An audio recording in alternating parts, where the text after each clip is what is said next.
Joaquim Soriano, secretário nacional de Assuntos Institucionais do Partido dos Trabalhadores, José Guimarães, deputado federal do Partido dos Trabalhadores pelo Estado do Ceará e líder da minoria na Câmara, e a Maria Inês Nassif, que é jornalista. Bom, a gente sempre começa o programa aqui falando sobre os últimos dados do Ministério da Saúde. São 370.060 casos confirmados de coronavírus, lembrando sempre que esse número é subnotificado, o número real acredita-se seja 10 vezes maior, né, e mesmo com esse número subnotificado, o Brasil é o segundo país do mundo com maior número de casos, ficando atrás apenas dos Estados Unidos, que proibiu a entrada de brasileiros porque a doença está sem controle aqui, diz o Donald Trump. O Brasil tem 23.102 mortes confirmadas por coronavírus. Para começar esse debate, eu queria dizer o seguinte: o Brasil está vivendo hoje uma tragédia, certo? São 23 mil mortes. No entanto, o governo federal não demonstra estar preocupado em preservar vidas, o que é absurdo, o que é impressionante.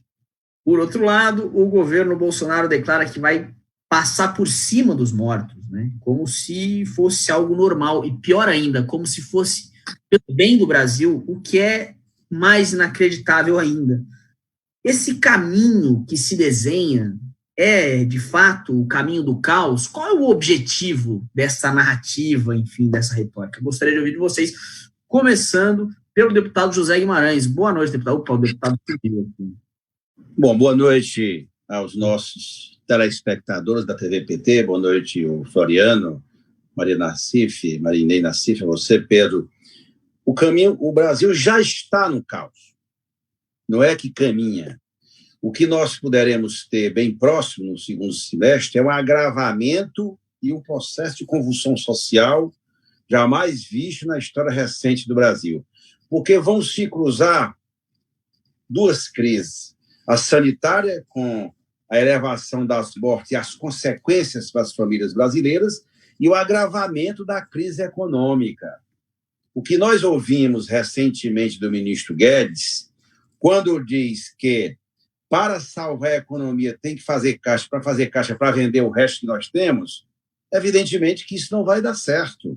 Primeiro, que o Congresso não vai autorizar dessa forma, e segundo, eles fizeram as reformas, PEC do teto trabalhista, reforma da Previdência, o Congresso deu tudo o que ele queria e ele não entregou até agora absolutamente nada. Então, as duas crises vão se somar aqui.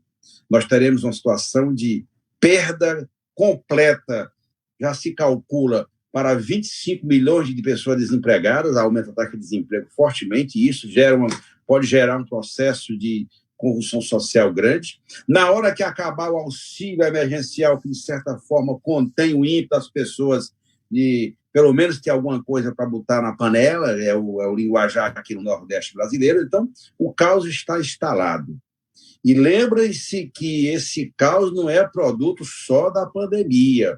O Brasil já cresceu em 2019, depois de tudo que eles pediram ao Congresso, com o nosso voto contrário, aprovaram tudo o que eles queriam. E o Brasil só cresceu 1,1. Então, o Brasil, o Guedes, a dupla Guedes-Bolsonaro, Bolsonaro e Guedes, já colocaram o Brasil dentro de um abismo econômico, social e fiscal de grandes proporções, que vai atingir fortemente as famílias brasileiras.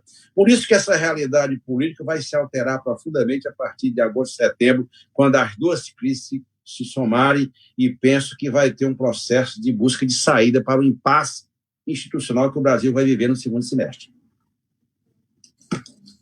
Obrigado, deputado. Maria Inês Nassif, como você vê essa situação? É possível uma mudança ou a gente vai caminhar para um lugar mais obscuro ainda, haja visto que o Bolsonaro continua tendo uma base social? Olha, o que eu estou vendo com certo horror é que nós viramos reféns, a gente está numa situação em que, inclusive, o coronavírus nos tornou reféns das intenções malévolas da extrema-direita, né? Então, ao que me parece, que aquela fala do ministro do Meio Ambiente na reunião, vamos aproveitar que a mídia está preocupada com o coronavírus e vamos fazer o que a gente quer. Na verdade, o que ele disse isso. Me parece que é uma estratégia montada. Né? A estratégia é o seguinte, esse governo, na verdade, ele fracassou, já é um fracasso. Existe uma tentativa de fazer um discurso, dele fazer um discurso a partir do coronavírus, como se a economia, se o fracasso da economia dependesse única e exclusivamente da pandemia, quando não é verdade. Na verdade é o seguinte, se existem tantas pessoas que precisam ser assistidas, por exemplo, pelo governo, é porque antes já existia uma situação de completo desamparo social, né? O governo Temer, e posteriormente, de forma mais avassaladora, Bolsonaro e Guedes, conseguiram acabar com qualquer garantia de emprego, conseguiram botar o país numa depressão, estávamos num processo de depressão, e se tantas pessoas foram atingidas economicamente, é porque esse Estado já existia. Então, existe uma tentativa do governo, que por enquanto está se sobrepondo às demais, né, de que o fracasso econômico decorrerá da pandemia, né?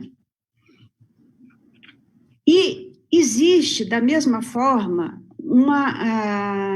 um acirramento de uma luta institucional que está sendo provocada pelo próprio governo,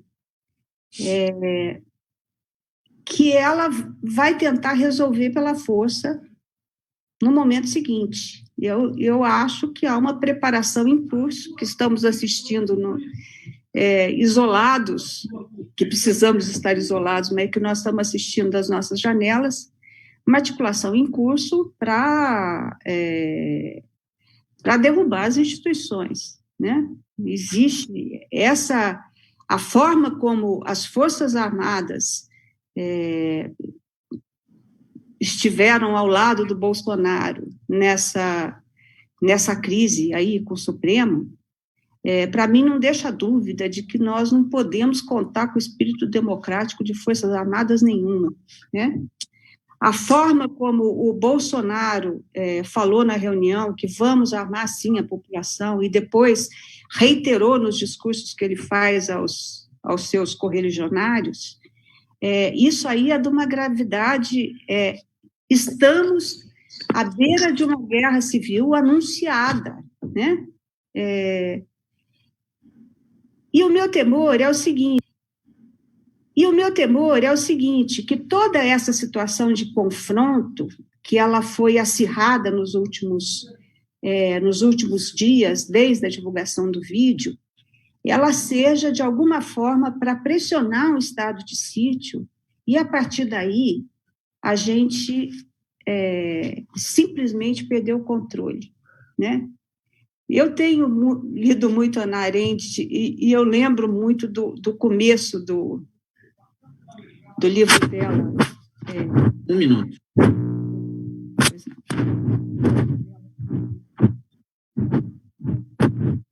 Ela fica, ela coloca sempre ela faz uma exposição da forma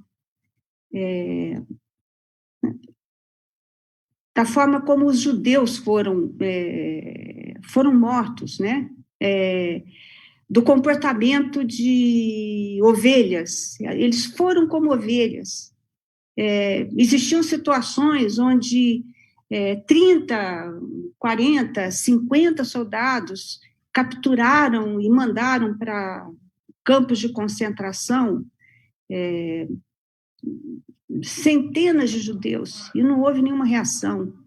Era normal os judeus se curvarem e deitarem para serem mortos.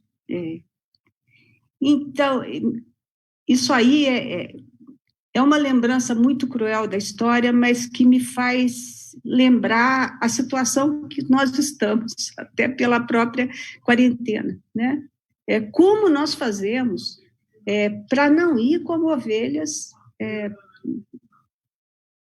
para a morte, né? Para a morte da democracia, para a morte da oposição, para a morte desse país. É meio dramático, mas é assim que eu vejo. Não, mas de fato, estamos em direção ao caos, esse é o diagnóstico. Joaquim, qual é a sua perspectiva? Boa noite. Abre o microfone, por favor. Boa noite a todas e a todos. É uma satisfação enorme rever o Pedrinho e a Marinês. Guimarães tenho visto mais nas reuniões do PT, do GTE. Mas eu queria salientar esse primeiro ponto. O governo Bolsonaro, a experiência bolsonarista, vai obrigar a nós a encontrarmos adjetivos outros, conceitos outros. Porque o caos aconteceu quando ele foi eleito. E ele dizia isso, né? Eu vim para destruir. E, nesse sentido, ele cumpre o seu programa. O primeiro ano do governo Bolsonaro já foi um hecatombe geral. Qual é a situação atual? Já passam mais alguns meses do primeiro ano, e com a crise sanitária, mais gente percebeu o descalabro que é o governo Bolsonaro. Então, a situação de hoje ela é mais evidenciada para mais gente que vivemos uma crise nacional. É uma crise sanitária, econômica, política, cultural, de valores. É naqueles momentos em que a nação vai buscar uma saída. Porque essa que está colocada é insuportável. Não tem povo, não tem nação que aguente esse governo aí instalado. Mesmo esse processo de bestificação, que faz parte do programa de ultradireita do Bolsonaro, inspirado nos autores que o núcleo bolsonarista se alimenta do mundo inteiro, também para fazer uma referência histórica que o Adorno estudou nos Estados Unidos na década de 30 sobre a ascensão da direita nos Estados Unidos, relembrando a experiência alemã. Nesses momentos de crise, há uma bestialização de parte da população. Mas que, acreditamos, é passageira. E ela não passa, e essa nuvem de anestesia geral, ela passa de forma abrupta. O Adorno lembra que quando caiu Hitler na Alemanha, boa parte daqueles que apoiavam diziam: o que aconteceu? O que eu fiz? Como é que foi possível apoiar aquilo? Eu acho que a gente está caminhando mais para um cenário desse tipo. Né? Tem um problema brasileiro, que é muito conhecido, que é a indigência da classe dominante. É um troço impressionante. Como é que uma classe dominante, que se pretende de classe dominante, aceita um governo como esse? Porque, além de não entregar o que promete, causa um transtorno mundial. Quando eu estava aí na Fundação Perseu Abramo, teve uma Guimarães Inês teve uma intervenção do Samuel Pinheiro falando que o Bolsonaro não vai governar até o fim, que eu não posso contar em público, mas é porque ele cria vergonha, dá vergonha. Então, a classe dominante, não vou usar o palavrão aqui, né? Como é que aceita um governo desse tipo? Eu creio que a nossa situação da oposição democrática, tem melhorado, tem avançado. Por quê? Porque a crise nacional e a crise institucional, a crise do governo é evidente. Tem a tentativa de formação de um campo liberal de direita, procurando suas lideranças, seus acordos, opositor ao Bolsonaro, que não está delineado. Faltava o quê?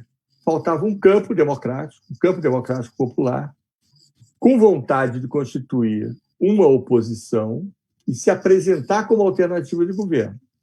Eu creio que isso, com o recém-entrada do processo do período de impeachment com o PT, o PSOL, várias entidades, e a possibilidade de, nessa próxima semana, outras entidades representativas do povo brasileiro entrarem com o processo de impeachment, se criar um movimento que consolide uma posição forte opositora. Eu acho que a gente vai viver nos próximos momentos algo parecido com o que nós vivemos com as diretas, com o movimento das diretas já.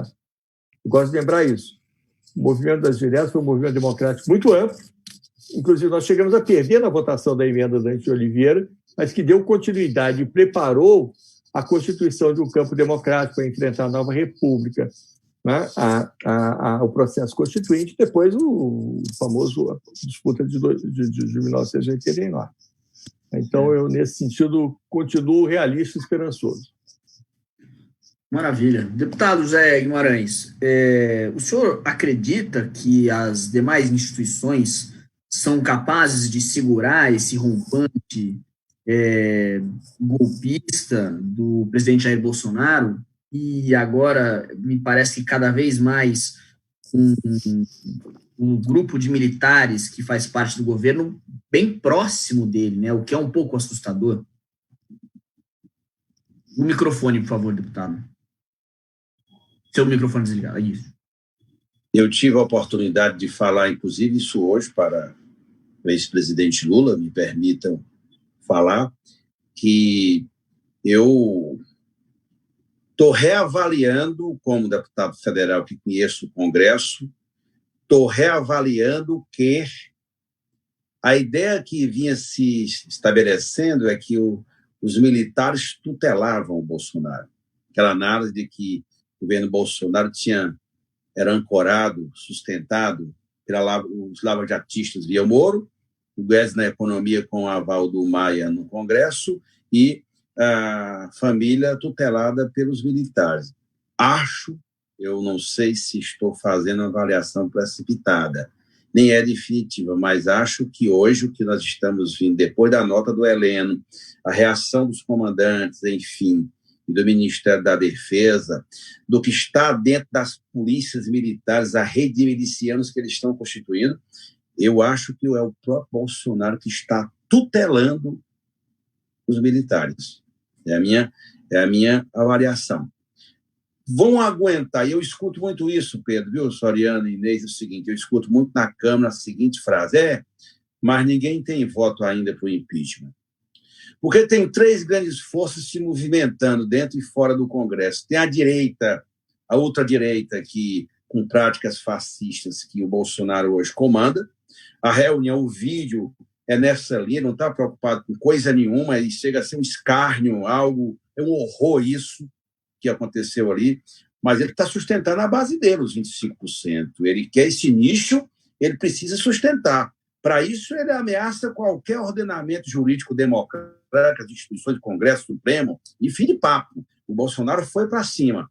Então, essa base ele quer consolidar, e está consolidando. Você tem a direita liberal que busca uma alternativa, e acho que tem, na hora que desatar esse sinal, porque, Soriano, veja, não está tendo mobilização social. Eu disse numa reunião interna do PT, pessoal, nós já vivenciamos outros processos históricos.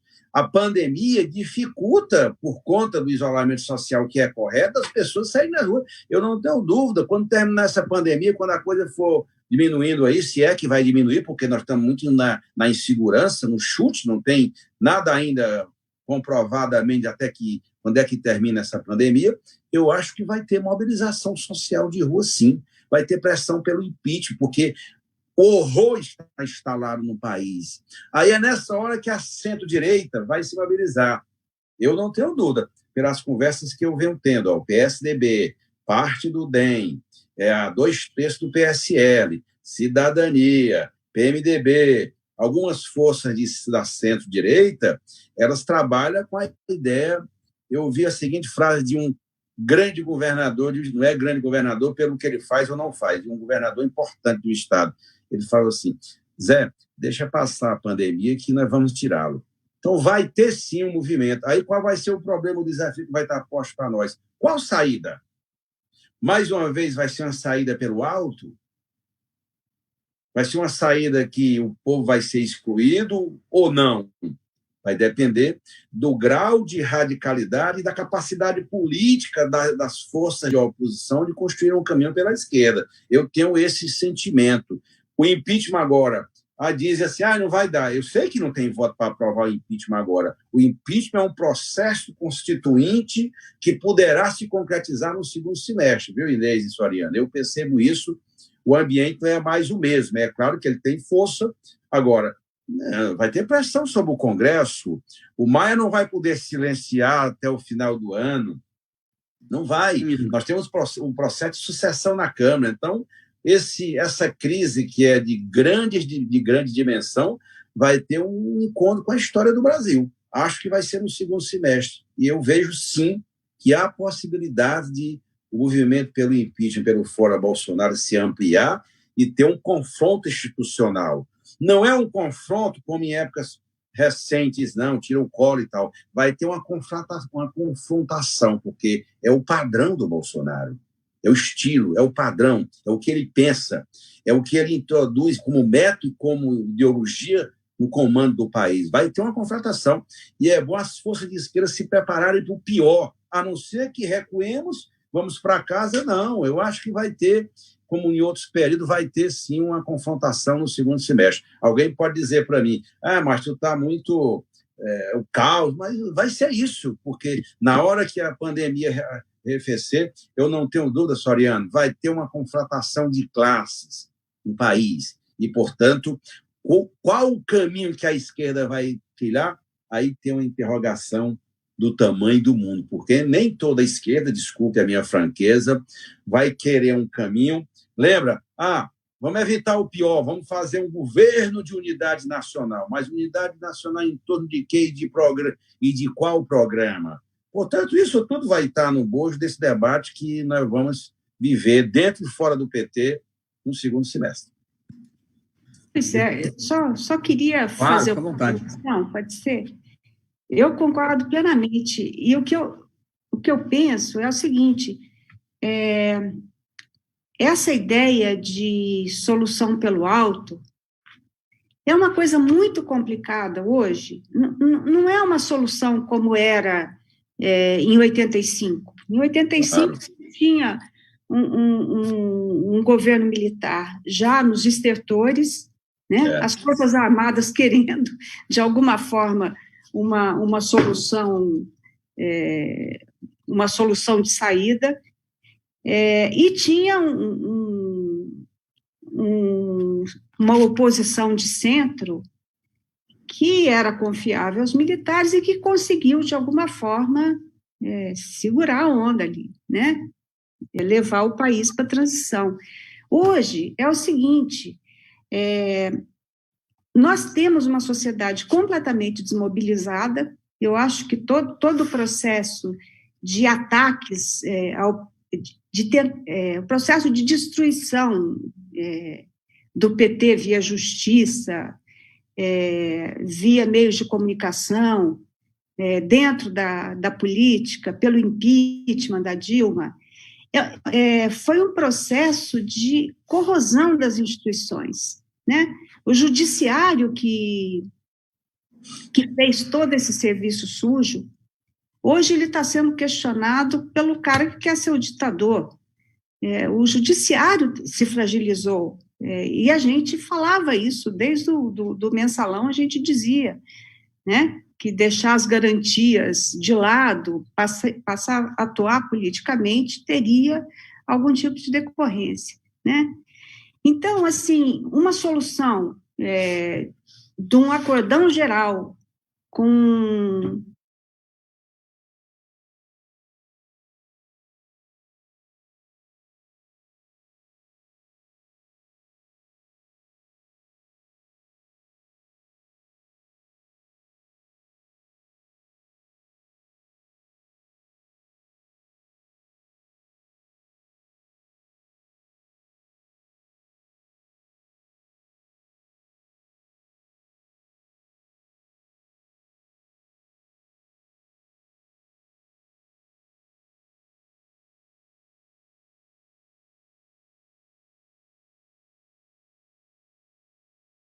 né?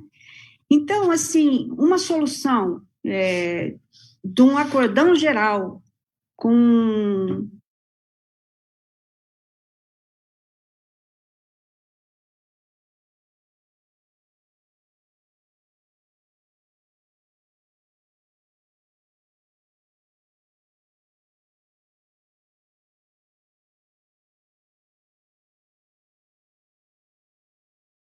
Ô, Joaquim Soriano, qual a sua opinião? Você acha que o impeachment é uma possibilidade? Porque a gente vê assim, a mídia, de uma maneira geral, a grande mídia, ela trocou a chavinha com relação ao Bolsonaro. Se no começo o silêncio era geral, agora é paulada atrás de paulada. Mas nem isso, bom, até a imprensa estrangeira, né?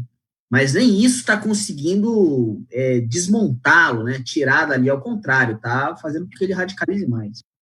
Então, eu tenho a seguinte opinião. Quando a Rede Globo dá uma opinião, é uma opinião combinada com o Bradesco e Itaú. Estou usando uma metáfora.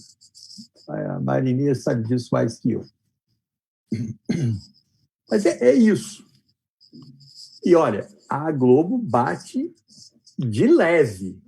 Você que entende mais do que eu sobre isso, o que o Jornal Nacional faz, a pancadaria contra nós no período que é hoje o soquinho no Bolsonaro é desigual. Mas, sim, mas significa uma retirada de apoio do Bolsonaro. Isso é importante. Assim, claro, o lado de lá está mais dividido, o nosso lado pode se juntar mais, criar mais força e obter mais vitórias. Eu creio que o Bolsonaro vai sair, porque ele é funcional a quem? Para quem serve? Quem apoia? Qual a base social que ele tem? Por exemplo, nas pesquisas recentes, disseram que ele tinha perdido apoio nos setores médios e ganho apoio nos setores populares. Muito provavelmente por conta dos R$600. Os R$600 foram efetivos? Aconteceu para todo mundo? Foi fácil? O que eles disseram na reunião lá do dia 22?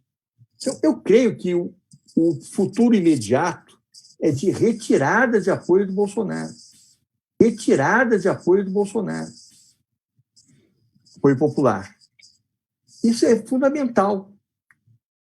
Eu creio que ele, o núcleo dele, os apoiadores estrangeiros, o Steve Bannon e tal, estão com a faísca atrasada.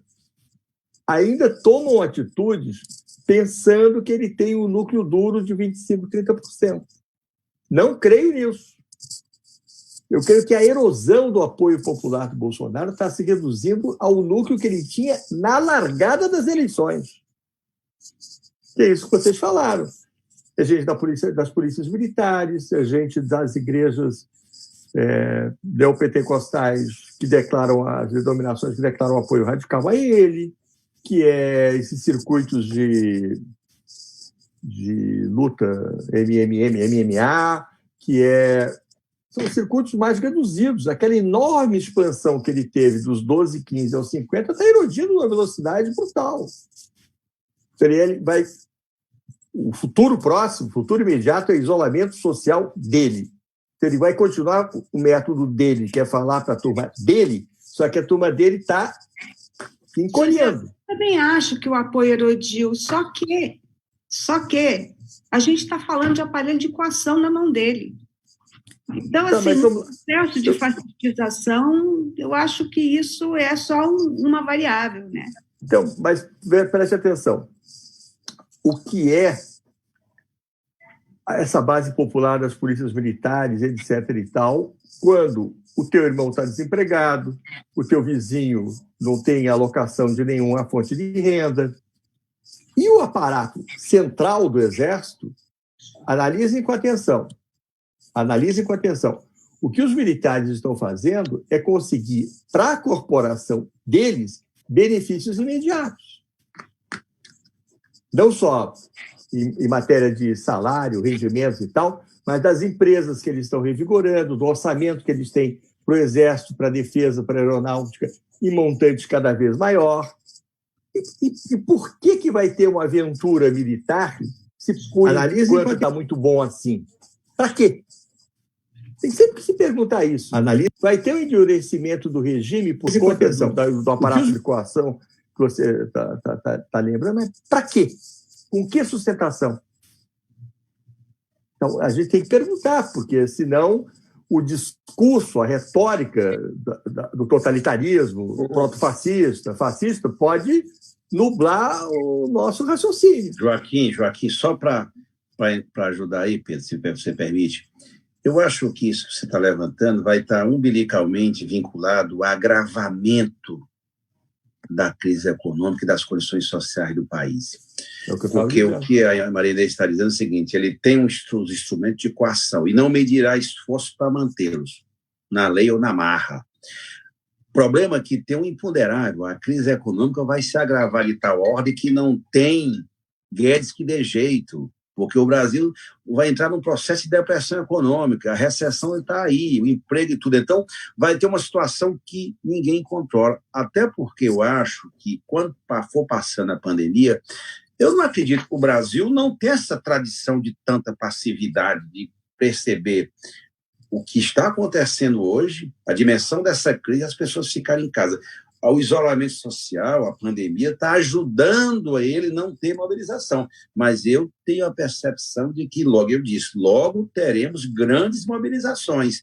Não significa que essas mobilizações vão para o nosso colo, vão optar por uma saída pela esquerda, do campo popular, do campo progressista. Não significa. Mas eu acho que vai ter um processo, sim, meio parecido com a campanha das diretas, ainda que os objetivos sejam outros. Eu acho que poderemos ter. Não ficará do jeito que está, pessoal. A elite econômica desse país, no sentido liberal, vai perceber... Isso já desembarcou. A minha dúvida é se isso é suficiente hoje. Tá. Não, aí está certo. Isso a tua ponderação tem que ser considerada. No final da ditadura também não é que existia grande entusiasmo dos empresários com os militares, né? Já tinha se esvaziado. E ela acabou num acordão. E sim, tem mais, ó, tem o problema do acordão. Você terminar, Joaquim, tem outro dado. O centrão que está indo para sustentar politicamente o governo, para impedir o impeachment, esse centrão. Deixa eu falar uma coisa para vocês, o nosso internato. Eu conheço, gente. Eu fui líder do governo da Dilma. Eu vivi, eu convivi.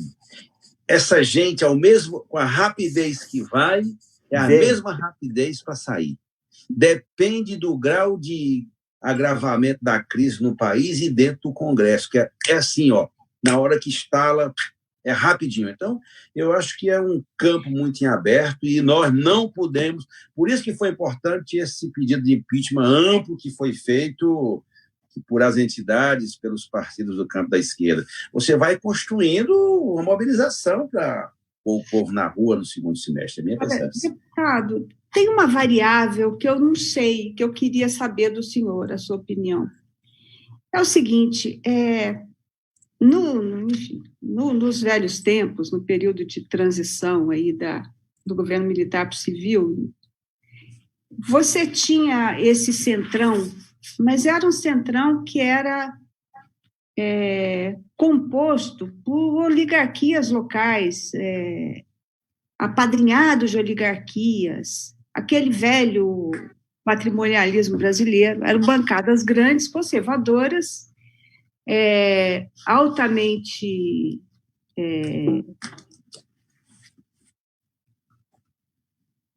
oh meu Deus, falhou a palavra, enfim, negociáveis, né? Era fácil negociar com elas. Agora, tinha, mesmo assim, com toda essa carga patrimonialista, ela tinha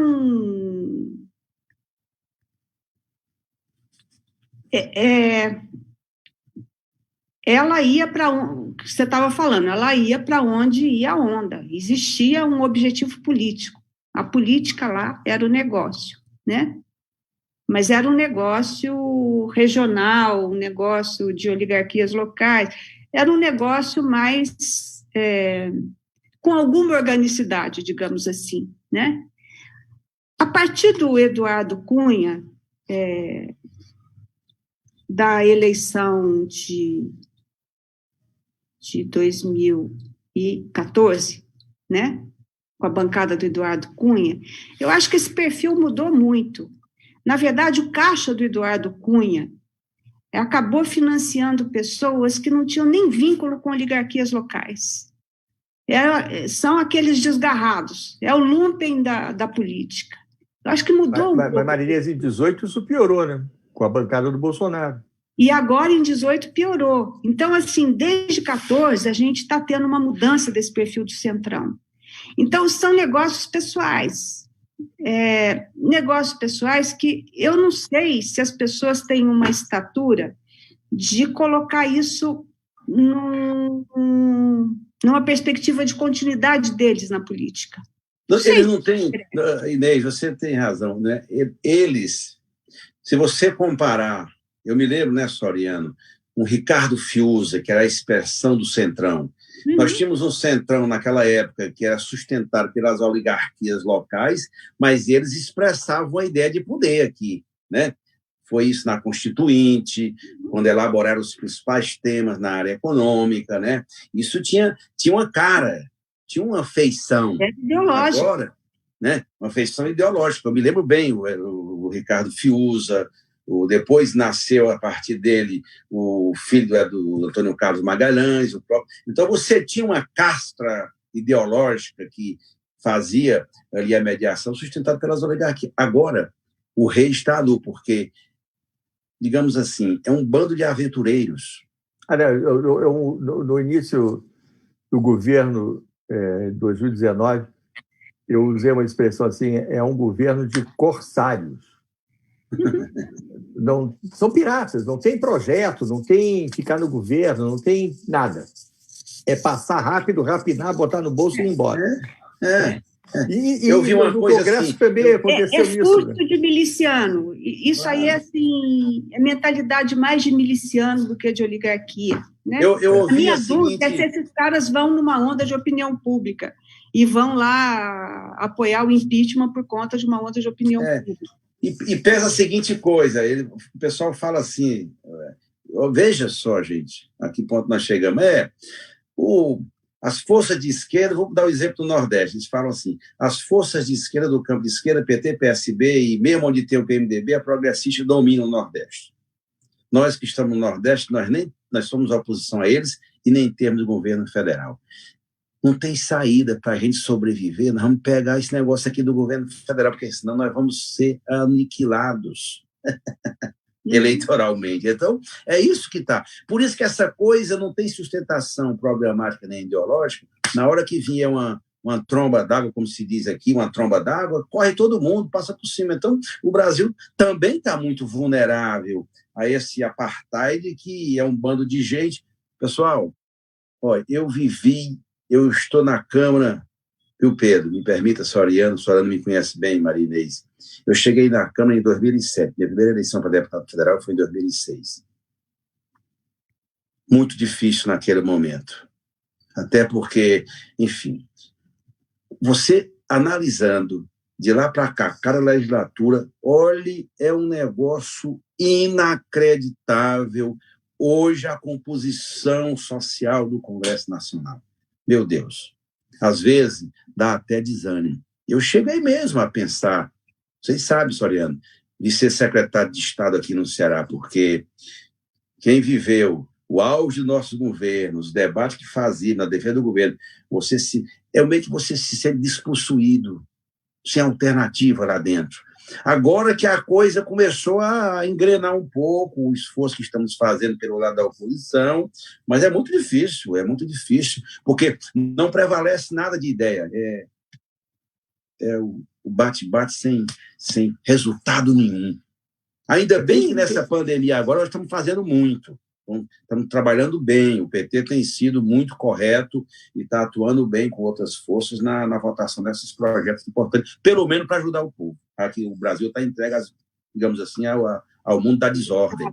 Eu cobria o final do governo Figueiredo, a transição, e cobria a Constituinte. É uma diferença estúpida.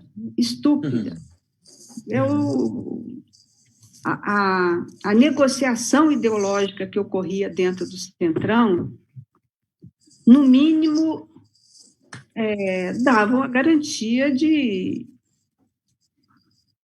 A negociação ideológica é muito mais produtiva do que essa negociação. Você sabia quem era seu inimigo, né? Aqui, claro. Quando são... Teve o resultado eleitoral, né? Que em vários aspectos foi surpreendente, não só nas eleições majoritárias, mas também os senadores, as senadoras, na Câmara dos Deputados. Cheguei uma vez no meio de muitos petistas, assim, jovens, que estavam comemorando. Olha, lá no Amapá, aquele senador perdeu a eleição. E quem entrou no lugar dele? Sei lá, um outro estado importante, o senador perdeu a eleição. Mas quem entrou no lugar dele? Vai procurar quem é. O Pedro lembra disso, que ele estava junto. Daí era o coronel fulano de tal, o soldado fulano de tal, tropa que veio, sabe-se lá de que mundo. Mas isso tem um aspecto também da fragilidade. Né? Por exemplo, o PSL fez a maior bancada. Mas o que é de orgânico disso? O que é que ficou? Onde é que anda? Tem um monte de fio desencapado, de ultradireita. Já rachou. Mas não foi o PSL, não, foi o PT a maior bancada. Não, o PSL fez uma bancada expressiva, desculpe. Eles são tão esfarela, não juntam, alto lá. Sim. Agora, qual é o problema que nós não tocamos ainda aqui, que é uma coisa vergonhosa para o Brasil? É que, frente a essa brutal ameaça da democracia, que isso eu creio que temos acordo, o projeto bolsonarista é acabar com a democracia.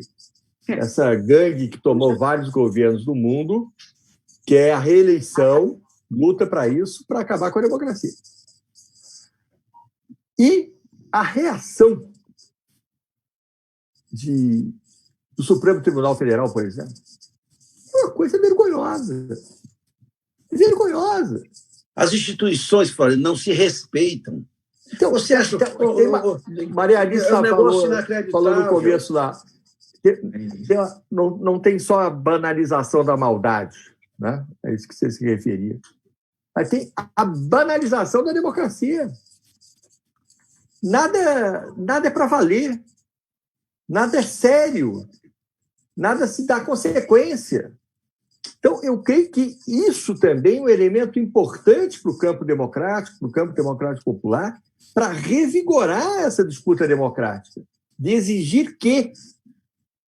Porque a democracia interessa fundamentalmente a classe trabalhadora e ao povo. De exigir que...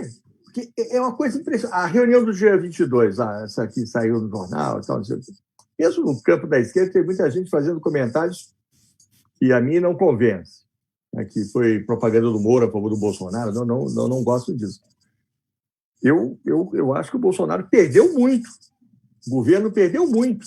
Não só pelo assunto da meter o dedo na Polícia Federal, mas aquelas primorosas falas. Principalmente na conversa de armar a população. Armar a população, passar a boiada para limpar a Amazônia. A outra lá, aquela senhora vai prender governador. cria um grau de atrito que é brutal. É um horror. Foi um horror aquilo. Agora, o outro lá que fala que tem que prender os bandidos do STF e aponta para o prédio. E a resposta do STF é o quê? Alguém ouviu alguma? Porque de vez em quando eles soltam uma nota assim, foi um exagero. Sabe qual é, Soriano? O meu temor está se normalizando a barbárie no Brasil. É disso que eu estou falando. A banalização. A banalização é ampla, geral e restrita. E o silêncio... Mas veja, aí vem uma pergunta que eu estou aqui comigo, que é o seguinte: a gente vem há anos no Brasil sofrendo uma campanha, primeiro da grande mídia, de desinformação, que foi o que aconteceu com a Lava Jato, que foi o que aconteceu com 2014, 15, eleição do Aécio, com a Dilma, e depois agora o que veio a eleição com o Bolsonaro, que era um cara que mentia, e a mídia não dizia que ele mentia. E quando ele foi proibido de mentir, a mídia não disse que ele já tinha mentido, né? Aí a gente tem também o processo de fake news na internet. A gente tem todo um entendimento errado sobre o que é política, né? A gente teve um movimento contra a política muito forte, um ataque à política, então passou a ser odiada. Políticas de proteção social passaram a ser mal vistas. Então, quer dizer, esse processo de meio que destruição de significados que estavam aí como um todo, e apareceu essa coisa nova e bagunçada. É possível esperar que haja mobilização social diante desse quadro de, vamos dizer, de visões tão distorcidas sobre a realidade, sobre o que é a política, sobre o que é o movimento social, sobre o que é a proteção social? Começo passando a pergunta para o deputado Zé Guimarães. Veja, eu ia levantar um aspecto que tem a ver com a sua pergunta, Pedro. Nós vamos ter que fazer um ajuste de contas com o que ocorreu no Brasil, com o golpe contra a Dilma. Não foi uma questão trivial, como ela mesma gosta de falar. A preparação do golpe, né? Tanto nos que aplicaram o golpe, como as ilusões que nós alimentávamos naquele momento, que era possível o parlamento brasileiro salvar a Dilma do impeachment. Um impeachment sem crime de responsabilidade, sem absolutamente nada. Esse desarranjo completo e a falência do PSDB, dos partidos e tal, brotou-se esse monstro que nós estamos vivendo aí. É isso. O Brasil vai ter que fazer um ajuste de conta, inclusive com os eventuais erros políticos que nós cometemos da eleição de 2014 até o impeachment. Eu vivi dramaticamente aqueles momentos que foi se desconstituindo tudo e a direita, o estabelecimento do país, ele foi rapidamente se juntar, equacionar politicamente. Vamos construir um projeto de poder. Deu errado, não deu certo. Aí o Brasil está dilacerado porque não tem centro político que se unifique para pensar uma alternativa. Não tem. Mesmo nós da esquerda, nós estamos com dificuldades, com todo o esforço, Soriano, Joaquim. Olha, vocês não têm ideia, é um drama no parlamento para juntar, gente. PT, PDT, PSB, Rede, PCdoB e PSOL. É uma coisa que eu trabalho 24 horas para poder juntar, porque eu sei que essa união vai ser fundamental no processo de mobilização no segundo semestre. Mas eu acho que vai ter que chegar o momento que a paz de espírito recaia na cabeça dos dirigentes da oposição, do próprio Ciro. Não é possível, né? Não é possível. O Brasil caminha para a barbárie e as forças de esquerda não conseguem se unificar. Vejam bem, nem mesmo para encaminhar o impeachment de forma coletiva. Hoje, vou dar uma informação para vocês. A gente estava discutindo. Eu termino falando demais e às vezes devo falar, não sei se devo falar tudo, mas eu estou falando. Eu tenho responsabilidade com as minhas palavras. Hoje a gente estava discutindo na oposição, nos 6 partidos, mais os 2 líderes, eu, do Guimarães, e o do PDT, o André. E fomos conversar sobre a ideia de que para pressionar, para ir construindo simbolicamente a ideia do impeachment agora, nós combinamos assim, Pedro, vamos fazer um baita de um evento bem pensado na Paulista. Não para juntar gente, 3 metros, com máscara, uma coisa bem pensada. Nós começamos a discutir qual capital do país nós faremos um ato com esse simbolismo todo, com todos os cuidados e orientações sanitárias, evidentemente. Não deu unidade. Imagina, não deu unidade não é porque por conta da pandemia, é porque os partidos não conseguem perceber. Nós estamos fazendo um esforço brutal, a presidenta Gleice, nós, o Joaquim Soriano Sá, percebe isso. É difícil, porque cada um quer... Esse dia eu estava numa conversa, falaram assim, mas tem 2022, e nós vamos chegar lá? E nós vamos chegar lá? É a pergunta que eu quero agora, nós vamos chegar lá? E se Inês, Soriano, do jeito que o Bolsonaro age, e eu estou muito ligado ao comportamento da Verde Oliva nesse processo do Heleno aí. Eu fiquei muito impressionado a forma como eles se unificaram para defender. Gente, defender o Heleno, uma nota daquela, não é possível. E as Forças Armadas, vocês sabem, o ministro das Forças Armadas defenderam. Portanto, eu não descarto um golpe dentro do golpe. Eu não descartaria. Esse é muito provável. É muito Porque provável. Não vão deixar, pessoal, não vão deixar.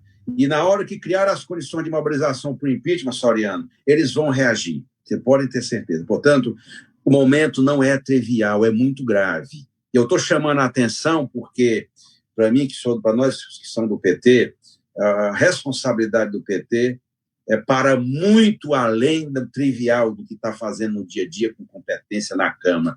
Que projeto nós vamos? Nós vamos ser protagonistas ou não? Nós vamos ter capacidade de articular o país para uma saída que o povo não seja excluído, porque também pode ser isso. Nós temos 2 grandes possibilidades. Ele dá o golpe outro golpe, vai se manter de qualquer jeito, ou uma saída da direita liberal com a exclusão nossa e com a ida de parte da esquerda para esse centro liberal. Anote isso que eu estou dizendo. Já estou falando demais, né?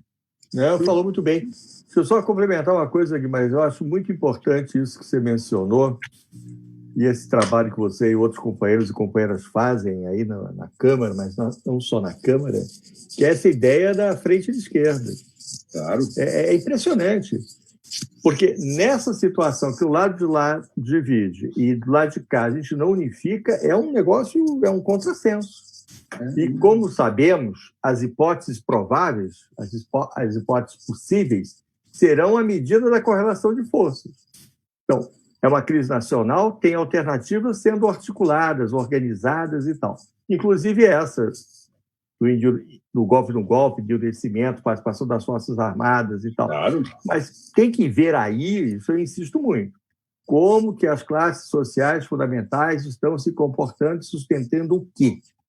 Porque vocês devem concordar com isso.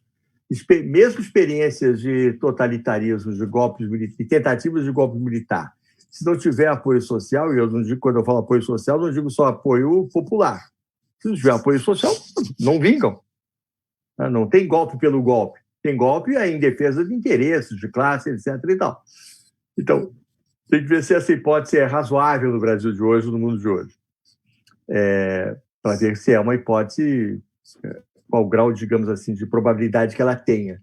Mas em qualquer uma delas, da saída do lado de lá, eu creio que é fundamental nós pensarmos do lado de cá o que é a organização de um campo democrático, popular, que apresente uma saída de conjunto para o Brasil, que será a reconstrução de uma república democrática, popular, com seus governos, seus programas, etc. e tal.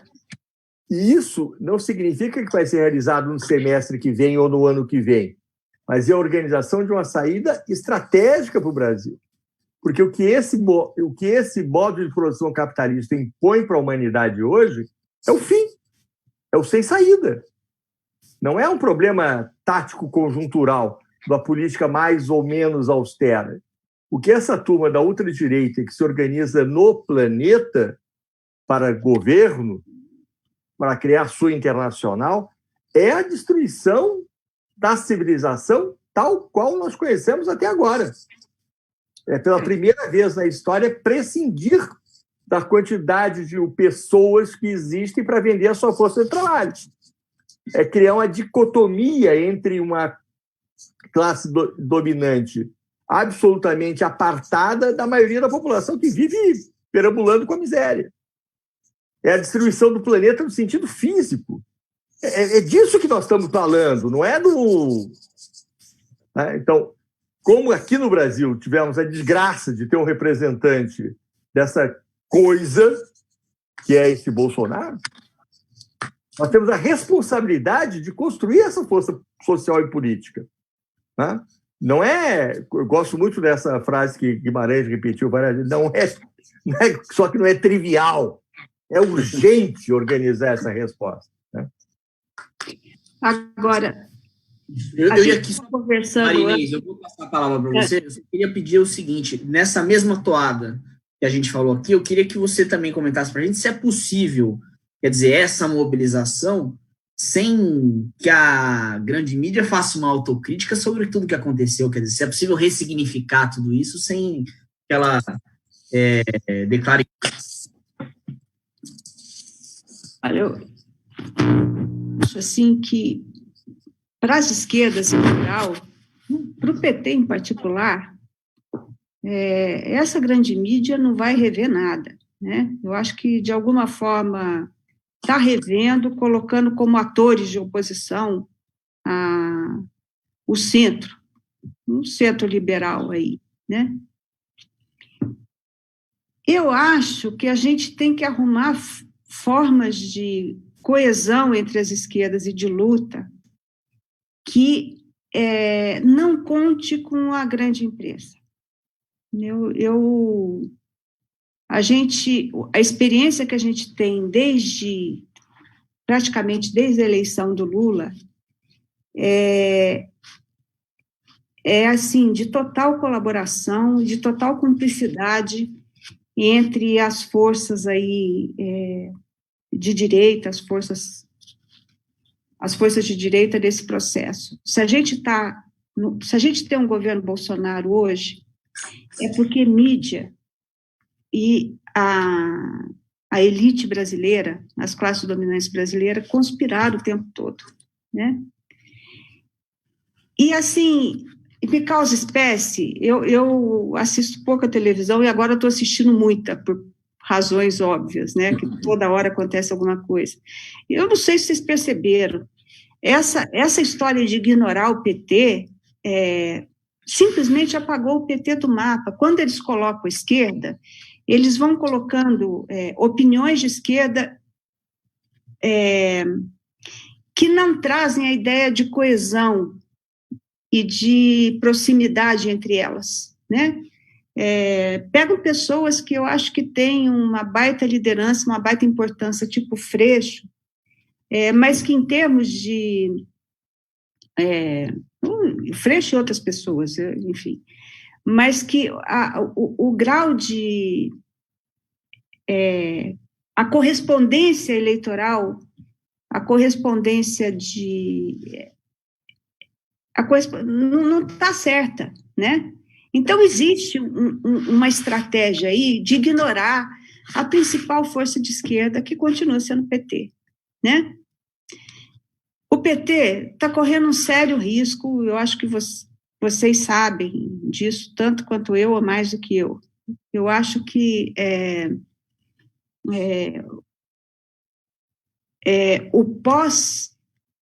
o pós-libertação de Lula está sendo mortal, mortal não, quer dizer, lógico, a luta pela libertação de Lula nos deu uma coesão e uma dimensão social maior do que a gente tem hoje, independente dos meios de comunicação. A saída de Lula da cadeia, ela se soma a assim, é uma ignorância da mídia em relação, é como se nenhum governo do PT existisse, e não é assim, são as lideranças do PT que não vão para a televisão, ou que não fazem parte dessa, da notícia trazida a público, né? É como se o PT nunca tivesse, a esquerda nunca tivesse no poder. Não se fala de governo do PT. Ninguém se assiste a televisão, nem no Jornal Nacional, nem CNN, nem Globo News, ninguém fala. No governo Lula, o desemprego estava menor. É assim, eles criaram um buraco na história, e assim, quando fazem qualquer menção, é para dar aos governos petistas a responsabilidade, por exemplo, da situação social e econômica de hoje, quando todos nós sabemos que foi uma grande besteira, né? Se eles deram o golpe, foi porque a situação tinha melhorado para as classes mais baixas. A elite brasileira não suporta pobre com possibilidade de ascensão social. Isso é histórico, né? Então, eu não sei como é que a gente pode contar. Eu acho que a gente pode pensar numa alternativa que será melhor do que o golpe, a alternativa de apoiar uma ação de centro para manter a democracia, para tirar o Bolsonaro, para manter a democracia. Não sabemos como é que vão se comportar as Forças Armadas. Do ponto de vista tático, a única coisa que eu posso imaginar para a gente conseguir minimamente se contrapor nesse processo é a campanha eleitoral. A campanha eleitoral para prefeito, mais do que eleger prefeitos, se for feita numa coesão, numa frente de esquerdas, ela pode, o horário eleitoral gratuito pode fazer uma campanha de mobilização da sociedade contra o caos. O Floriano levantou a mão, você queria comentar? Tá bom. Não, seu microfone está desligado, mas tudo bem. Não, eu levantei a mão aqui para coçar o cabelo. Pedro, eu tenho que já ter que partir para outro compromisso. Então, eu ia dizer o seguinte, vamos fazer as considerações finais aqui, porque a gente falou, né? Não vai chegar em 1 hora, já passou assim. Vou pedir para vocês fazerem as considerações finais, mas eu só queria salientar aqui um ponto de que, então, a esquerda precisa fazer uma estratégia, precisa mobilizar, mas, ao mesmo tempo, existe a necessidade de que a população entenda, que a sociedade entenda que o caminho deste governo, o caminho do liberalismo, do Paulo Guedes, ou do neoliberalismo, é a precarização da vida, a precarização do trabalho. Esse é um caminho difícil, né? Enfim, só as considerações finais, deputado José Guimarães, e a gente faz... Bom, só um pequeno comentário, Pedro, antes de me despedir de vocês, todos, nossos internautas, é que nós não deu tempo para a gente abordar, mas a crise provocada pelo coronavírus no mundo, não só no Brasil, também os que organizaram, os que construíram a ideia do Estado mínimo, esse modelo faliu também no mundo, portanto, estão na busca de alguma alternativa. Eu tenho acompanhado os debates mundiais sobre isso. Qualquer liberal que governa o Estado da União Europeia, um país da União Europeia, está dizendo isso. Essa ideia do Estado mínimo, Estado fraco mesmo se construir aqui no Brasil, foi para o brejo, não resistiu à crise a pandemia provocada pelo novo coronavírus. Portanto, esse modelito que foi construído aqui no Brasil, em outras partes do mundo, e teve a expressão máxima aqui com a eleição do Bolsonaro, não pela figura dele, mas pelo que o Guedes construiu e implantou com a aval do Congresso, foi para o brejo. Qual a moral que essa gente tem para ficar agora falando que vai fazer tais ou tais reformas? Porque foram feitas quase todas e não deu resultado nenhum. Não foi só por conta da pandemia, é que teve um processo pretérito que deu no que deu. Então, o Brasil vai entrar nesse processo de crise total, econômico, social, que já está, mas é também resultado da ineficiência e do fracasso da política ultraliberal que o Guedes implantou nesses 14 meses governando o Brasil. É o debate que nós, evidentemente, precisamos fazer. No mais, e é bom esse debate aqui, né, Joaquim Soriano, que não é aquele debate de 3 minutos no Diretório Nacional do PT, que a gente não consegue expor nenhuma ideia, né? Eu quero dizer, Pedro, que foi importante, eu quero agradecer a conversa que nós fizemos, uma conversa franca, onde cada um de nós expôs o que pensa, preocupações que se somam na ideia de que nós temos vidas, nós temos trajetórias, nós temos legados que precisam ser muito considerados. Apesar das dificuldades, eu estou muito resistente, até fui criado no interior do Ceará com leite de cabra. Então, eu resisto muito, a minha família tem tradição disso e, portanto, eu quero, viu, Inês, com todas as dificuldades, eu quero bater tambor no Congresso Nacional até o dia que podemos até ser derrotados, mas tem que abrir um processo de impeachment. Muito bem. Questão de dignidade do Brasil. Não podemos ter um presidente com esse padrão. Esse padrão não pode, o Brasil não pode aceitar isso. Esse é o meu sentimento, que às vezes, nós que nascemos lutando pela liberdade, enfim, eu não aceito isso. Eu fiquei muito deprimido com o que eu vi, aquele show de horror que eu vi naquela sexta-feira com aquele vídeo. Enfim, no mais, um beijo bem grande para os nossos internautas, e homens e mulheres, e vocês dois, Inês e Soriano. Valeu muito, tá bom? Um abraço. Um abraço, deputado. Pelo Brasil e pelo impeachment. Muito obrigado, deputado. Maria Inês Nassif, suas considerações. E a você, Pedro, eu não dei um abraço. Você está... Obrigado, um abraço. É igual o âncora do Jornal Nacional, então bem condizinho a nossa entrevista. Imagina, obrigado. Valeu, meu querido. E suas considerações finais. Eu acho que eu já falei bastante, já ocupei. Mas, enfim, eu queria dizer que a perspectiva é de luta. Nós não temos outra saída, né? É uma questão... A nossa sobrevivência, a sobrevivência da democracia, ela vai depender de muita luta, e a gente precisa a gente não pode tergiversar nesse momento. Nós precisamos saber todos os riscos que a gente está correndo e o que fazer com eles, né? Nós não podemos ir pacificamente para a morte, para a morte, inclusive, dos nossos sonhos democráticos, né?